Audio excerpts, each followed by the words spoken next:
Part 8 में हम देख चुके हैं यूई को सिया का फोन आ गया था। आगे हम देखेंगे। आई सजेस्ट आप लास्ट पार्ट से पहले पार्ट 8 भी देख लीजिए, जिसका लिंक आपको ऊपर आई बटन पर मिल जाएगा।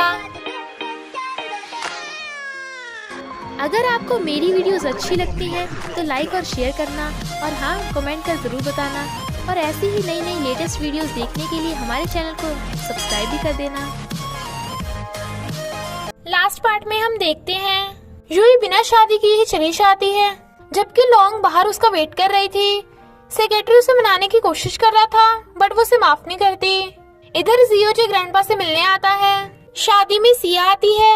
लॉन्ग उसका न्यू लुक देख हैरान थी, क्योंकि वो तो उसे यूई समझ रही थी, पर सियो से देखते पहचान लेता है कि वो यूई नहीं सिया है। वो कहती है, जियो जी ने ग्रैंडपा को सब सच बता दिया होगा, इसलिए मैंने यूई को गाँव भेज दिया, पर प्लीज तुम यूई को कुछ मत बताना, और अपने भाई को बता देना कि वो मुझे ढूंढने में टाइम वेस्ट न करे।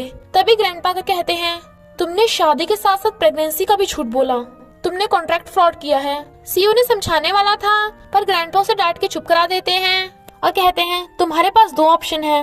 पहला, मैं तुम पे फ्रॉड केस कर दूंगा, कोर्ट के चक्कर खाने पड़ेंगे, और दूसरा ऑप्शन है तुम मिस्टर वैन की लाइफ से दफा हो जाओ। सीयू ने रोकने लगता है, पर सिया उसे चुप करा देती है, क्योंकि वो यूई को बचाना चाहती थी। फिर ग्रैंडपा डॉक्टर को डांटते हैं कि तूने पैसों के लिए प्रेगनेंसी का झूठ बोला। डॉक्टर कहता है, वो सच में प्रेग्नेंट है, पर सीयू कहता है, सॉरी, हमने आपको झूठ बोलने को कहा। डॉक्टर वाज लाइक, अरे मैं बोल रहा हूँ ना कि यूई सच में प्रेग्नेंट है। बट वो उस पे बिना विश्वास के उसे भगा देते हैं। फिर ग्रैंडपा सीयू को डांटने लगे थे कि वो लड़की के चक्कर में आके बिगड़ गया है। सीयू कहता है, मैं अपनी लाइफ को खुद कंट्रोल करना चाहता हूँ, आप हर चीज मुझ पे फोर्स क्यों करते हो, और चला जाता है। वैन लियांग जियोजे को पीटने लगता है, क्योंकि उसी के बताने की वजह से ग्रैंडपा ने सिया को उससे दूर कर दिया था। तो मिस्टर वैन उसे शांत करता है। जियोजे उससे सॉरी बोलता है, इनफैक्ट उसने गुस्से में आके ये सब कर दिया था। इधर ग्रैंडपा येजी को बात करने बुलाते हैं। मिस्टर वैन यूई से मिलने उसके गाँव आता है। वो सिया के बारे में पूछती है, बट वो बात टाल देता है और उसे नहीं बताता कि ग्रैंडपा ने सिया को दूर भेज दिया। सीयू यूई के मना करने के बाद भी उसे जियोजे के रेस्टोरेंट पे चलने को कहता है, जबकि वो कहती है, तुम जेलस तो नहीं होगे। वो मना करता है, बट एक एम्प्लॉय को उसके क्लोज होता देख वो जेलस हो रहा था और कहता है, मैं यूई के बच्चे का बाप हूँ। फिर यूई सीओ को अपने गांव के फ्रेंड से मिलवाती है, जो सीओ को अंकल बोल रहे थे, और फिर वो उनके साथ गेम कंपटीशन करने लगा था, बट सीओ हर बार बहुत बुरी तरह हारता है। यूई कहती है, चिंता मत करो, अब तुम्हारी वाइफ इसे तुम्हारे लिए हराएगी, और उस लड़के को बुरी तरह गेम में हरा देती है।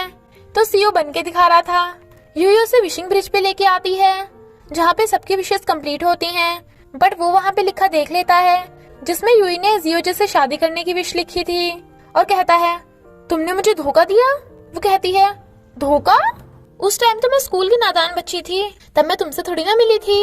वो कहता है, अब तुम्हें मेरे लिए विश लिखनी होगी। यूई सही से लिख नहीं पाती, तो वो खुद ही रोमांटिक विश लिख के यूई से साइन करवा देता है, और दोनों टांग देते हैं। वो यूई का हाथ पकड़ के अपने पॉकेट में डालता है, जिसमें से रिंग निकलती है, और उसे शादी के लिए प्रपोज करके कहता है, अब कभी मत भागना। वो कहती है, ठीक है, मैं कभी नहीं भागूंगी, पर अगर भागी तो तुम्हें साथ लेके भागूंगी। वो उसे रिंग पहनाता है और दोनों हक करते हैं। फिर सीओ ग्रैंडपा से बात करने आता है, बट ग्रैंडपा उसे येजी के साथ रिलेशनशिप स्टार्ट करने को कहते हैं, ताकि बिजनेस बढ़ा सकें। सीओ को गुस्सा चाहता है, पर येजी उसे बात करने के लिए बाहर ले आती है और बताती है कि मैंने वैन लियांग के टिफनी के शेयर्स खरीद लिए, अगर तुम मेरे साथ बिजनेस करोगे तो बदले में मैं ग्रैंडपा से कह दूंगी कि मुझे तुम्हें कोई इंटरेस्ट नहीं है। सीयू से ये डील कर लेता है। डिनर करते टाइम यूई को उल्टी जैसा फील हो रहा था, तो बटलर कहता है, कहीं तुम प्रेग्नेंट तो नहीं? मैंने बहुत से ड्रामास में देखा है। पर यूई कहती है, ऐसा कैसे हो सकता है, तुम ड्रामा थोड़ा कम देखा करो। सीयू से पूरी बात बताता है, तो यूई कहती है, अगर ग्रैंडपा ने तुम्हें बाहर फेंक दिया तो मैं तुम्हारी केयर कर लूंगी, मेरे पास रेस्टोरेंट है ना। इधर वैन लियांग को पता चल जाता है कि सिया प्रेग्नेंट है, पर उसे ये नहीं पता कि सिया कहाँ है। सीयू येजी के साथ बिजनेस करने लगता है, बट कोई उनके फोटोज खींच लेता है, और फिर उनकी डेटिंग की न्यूज वायरल हो जाती है।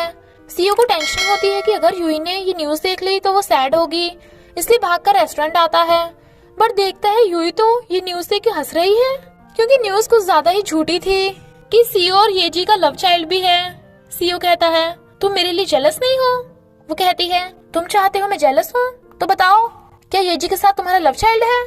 तो वो मना करता है। उसे पता चलता है कि कंपनी के शेयर प्राइस नीचे गिर गए, बट वो समझ गया था कि ये जी ऐसी न्यूज फैला के उसका और यूई का ब्रेकअप कराना चाहती है और कंपनी को डाउन करना चाहती है। कंपनी के शेयर प्राइस गिरने का दोष ग्रैंडपा यूई पे लगा रहे थे। सीईओ कहता है, डैड चले गए, भाई भी चला गया, अगर मैं भी चला जाऊंगा तो आपके पास सिर्फ कंपनी और पैसे के अलावा कुछ नहीं बचेगा। पर ग्रैंडपा गुस्से में थे और उसे सीईओ की पोजीशन से फायर करके जाने को बोल देते हैं, तो वो चला जाता है। मिस्टर वैन और यूई दोनों घर से जा रहे थे, इसलिए बटलर सैड होता है। वो दोनों एक होटल में रहने आते हैं, पर ग्रैंडपा ने तो मिस्टर वैन के कार्ड्स भी ब्लॉक करवा दिए थे। और उसे सैड देख यूई कहती है, मेरा बैंक बैलेंस है ना, और एक छोटे से घर में रहने आ जाते हैं। जियोजी यूई से माफी मांगने आता है, पर मिस्टर वैन उसे बताता है कि यूई को सिया के बारे में कुछ नहीं पता, तो जियोजी चला जाता है। मिस्टर वैन कहता है, जैसे ग्रैंडपा का गुस्सा ठंडा होगा वो हमें वापस बुला लेंगे। यूई सच में प्रेग्नेंट थी तो डॉक्टर बहुत खुश हो रहा था। मिस्टर वैन कहता है, ये मेरा बेबी है, तुम इतने एक्साइटेड क्यों हो रहे हो? डॉक्टर वाज लाइक, मैंने तो पहले बताया था, पर किसी ने भी मुझ पे यकीन ही नहीं किया। खैर, अब बेबी का अच्छे से ख्याल रखना। यूई के तो बिल दे के हवा संड हो गई थी, क्योंकि उसका पूरा बैंक बैलेंस ही खत्म हो गया था। मिस्टर वैन ग्रैंडपा को प्रेगनेंसी वाली बात बताने के लिए फोन करता है, बट ग्रैंडपा तो हॉस्पिटल में थे और वैनलियांग उनका फोन नहीं उठाता, क्योंकि उसकी ये बात मिस्टर वैन को बताने की हिम्मत नहीं हो रही थी। पर उन्हें लगता है कि ग्रैंडपा उनसे अभी तक गुस्सा है। जियोजी उन दोनों को अपने घर लेके आता है। मिस्टर वैन जियोजी से चिढ़ रहा था, तो यूई कहती है, लड़ो मत, ये तुम्हारा ब्रदर इन लॉ है, अब से हम फैमिली हैं।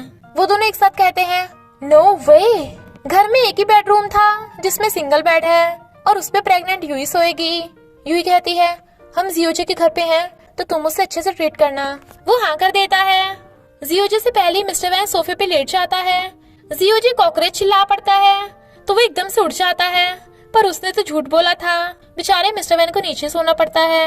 इधर हमें पता चलता है कि ग्रैंडपा को कार्डियक अटैक आया था, इसलिए वो कोमा में चले गए। इनफैक्ट सिया के नाम मिलने की वजह से वैनलियांग ने ग्रैंडपा को कोल्ड हार्टेड एनिमल बोल दिया था। तभी ग्रैंडपा की तबीयत खराब हो गई और उसे लगता है कि उसकी वजह से तबीयत खराब हुई। मॉर्निंग में यूई देखती है जियोजी और मिस्टर वैन साथ में सो रहे हैं, तो कहती है, तुम ये क्या कर रहे थे? दोनों हैरान। मिस्टर वैन कहता है, तुम्हें ने कहा था ना अच्छे से ट्रीट करना।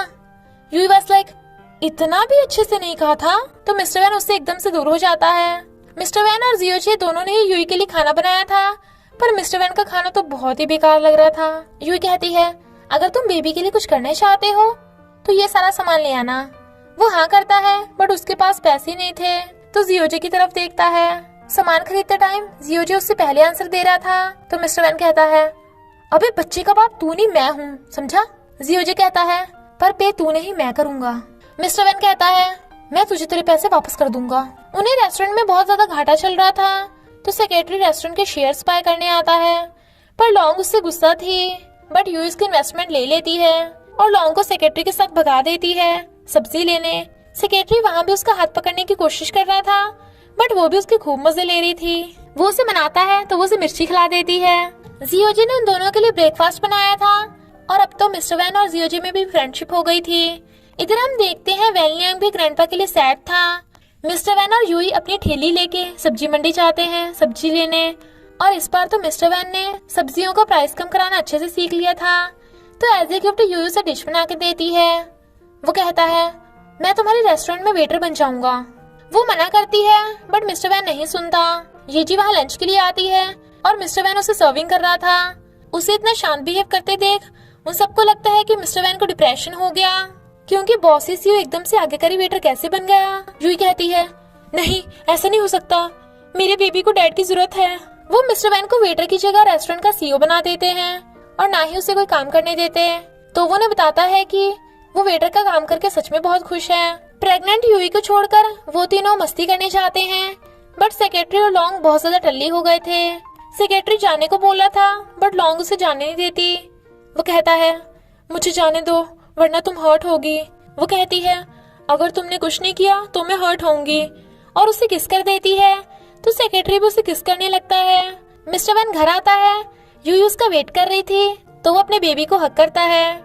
इधर सेक्रेटरी परेशान था कि उसने शादी से पहले ये क्या कर डाला, इसलिए ड्रिंक के ढक्कन की रिंग बनाकर लॉन्ग को पहनाकर शादी कर लेता है।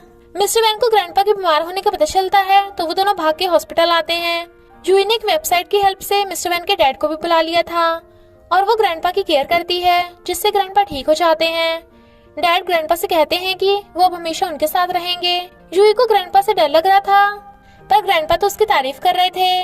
अब सब साथ में थे तो ग्रैंडपा ने सिया को भी आने को बोल दिया था और यूई को कहते हैं, तुमने मेरी बहुत सेवा की, बताओ तुम्हें क्या चाहिए, प्रॉमिस मैं तुम्हें जरूर दूंगा।